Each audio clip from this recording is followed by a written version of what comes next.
بسم اللہ الرحمن الرحیم۔ السلام علیکم۔ حضرت عائشہ بڑی بھولی تھی۔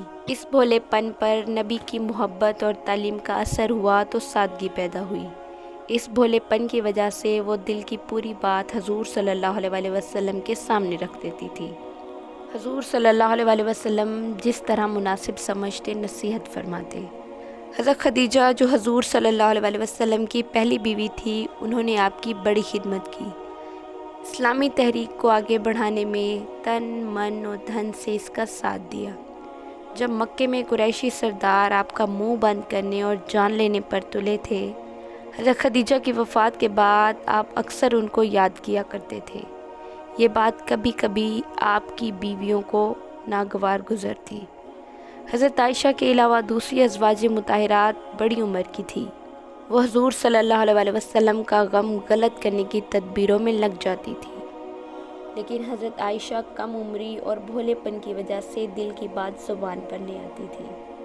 چنانچہ ایک بار ان کی زبان سے نکل گیا، یا رسول اللہ، آپ ایک بوڑھی خاتون کو اتنا کیوں یاد فرماتے ہیں؟ اللہ تعالیٰ نے ان سے اچھی بیویاں آپ کو دی ہیں۔ یہ سنتے ہی آپ صلی اللہ علیہ وسلم کے چہرے مبارک کا رنگ بدل گیا۔ فرمایا، خدا کی قسم، یہ میری وہ بیوی تھی کہ جب لوگوں نے میری نبوت سے انکار کیا تو وہ مجھ پر ایمان لائی۔ جب لوگوں نے مجھے جھٹلایا تو انہوں نے تصدیق کی کہ بے شک آپ نبی ہیں، اور جب تحریک اسلامی کو آگے بڑھانے کے لیے کوئی پیسے سے میری مدد نہیں کر رہا تھا، اس وقت انہوں نے اپنی دولت دی، اور یہ کہ ان سے اللہ تعالیٰ نے مجھے اولاد دی۔ کتب حدیث میں یہ حدیث مختلف طریقوں سے بیان ہوئی ہے، اور یہ سب حدیثیں حضرت عائشہ ہی نے بیان فرمائی ہیں۔ حضرت عائشہ چاہتی تو اپنی کمزوری جو اس حدیث میں نظر آتی تھی اسے چھپا جاتی اور امت کو نہ بتاتی، لیکن وہ دل کھول کر یہ حدیث بیان کرتی ہیں اور بوڑھی سوکن جو دنیا میں نہیں تھی ان کی بڑائی کو اجاگر کر رہی ہیں، اور فرماتی ہیں کہ جب حضور صلی اللہ علیہ وسلم نے یہ جواب دیا تو مجھے حضرت خدیجہ پر رشک آیا کہ کاش ان کی جگہ میں ہوتی۔ کہیں سے کوئی قیدی لایا گیا، نبی صلی اللہ علیہ وسلم نے اسے حضرت عائشہ کے حجرے میں حوالات کے طور پر رکھا۔ حضرت عائشہ دوسری عورتوں سے باتیں کر رہی تھی کہ قیدی موقع پا کر نکل بھاگا۔ آپ صلی اللہ علیہ وسلم تشریف لائے اور پوچھا کہ قیدی کہاں ہے؟ اب بیچاری چپ۔ غصے میں نبی کریم صلی اللہ علیہ وسلم کی زبان سے نکل گیا، تیرے ہاتھ کٹے۔ اس کے بعد جھٹ سے حجرے سے باہر آئے، صحابہ سے حال کہا، وہ شخص بھی پکڑا گیا۔ اب جو آپ پھر حجرے میں تشریف لے گئے تو دیکھا حضرت عائشہ کبھی اپنے ایک ہاتھ کو دیکھتی ہیں اور کبھی دوسرے ہاتھ کو۔ آپ نے پوچھا، عائشہ کیا کر رہی ہو؟ بولی، یا رسول اللہ، یہ دیکھتی ہوں کہ کون سا ہاتھ کٹے گا۔ آپ ان کے اس بھولے پن سے بہت متاثر ہوئے اور ان کے حق میں دعا کی۔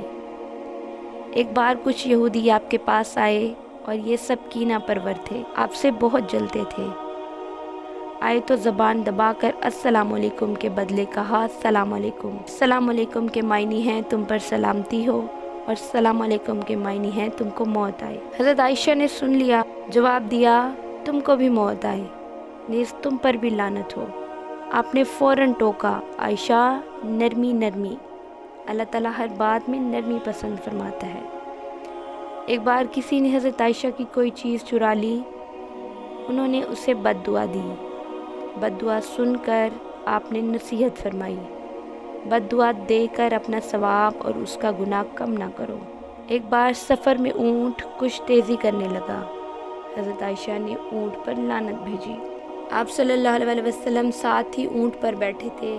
آپ نے اونٹ کو رکوایا، اس پر سے اترے اور حکم دیا کہ اونٹ واپس کر دو، ملعون چیز ہمارے ساتھ نہیں رہ سکتی۔ سمجھانا یہ تھا کہ اے عائشہ، جانوروں پر بھی لعنت نہیں بھیجنا چاہیے۔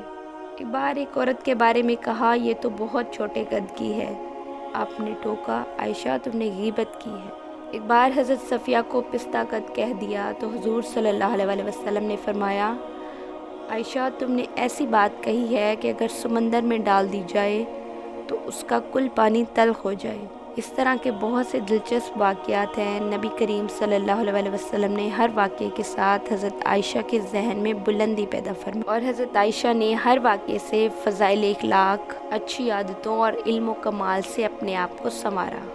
حضرت عائشہ بہت حسین و جمیل تھی۔ حسن و جمال میں کئی ازواج مطہرات حضرت عائشہ سے بڑھ کر تھیں۔ ام المومنین حضرت زینب، حضرت صفیہ، حضرت جویریہ، حضرت ماریہ، یہ بیویاں حضرت عائشہ سے زیادہ حسین تھیں۔ پہلے پہل تو ان کا حسن دیکھ کے حضرت عائشہ خود مرعوب ہو گئی۔ آپ صلی اللہ علیہ وسلم تعلیم و تربیت کے اس اثر کو دیکھتے تھے۔ تمام ازواج مطہرات سے زیادہ حضرت عائشہ آپ کی تعلیم سے فائدہ اٹھا رہی تھی، تو اس کا اثر آپ پر بھی ہوتا تھا۔ آپ تمام بیویوں سے زیادہ حضرت عائشہ سے محبت کرنے لگے۔ اس پر آپ نے اللہ تعالیٰ سے معذرت فرمائی۔ الفاظ یہ ہیں: اے اللہ، جو چیز میرے بس میں ہے، یعنی بیویوں سے سلوک اور لین دین میں برابری، میں وہ سب انصاف سے کرتا ہوں، لیکن جو چیز میرے بس میں نہیں ہے اس کو معاف کرنا، یعنی محبت کی کمی پیشی۔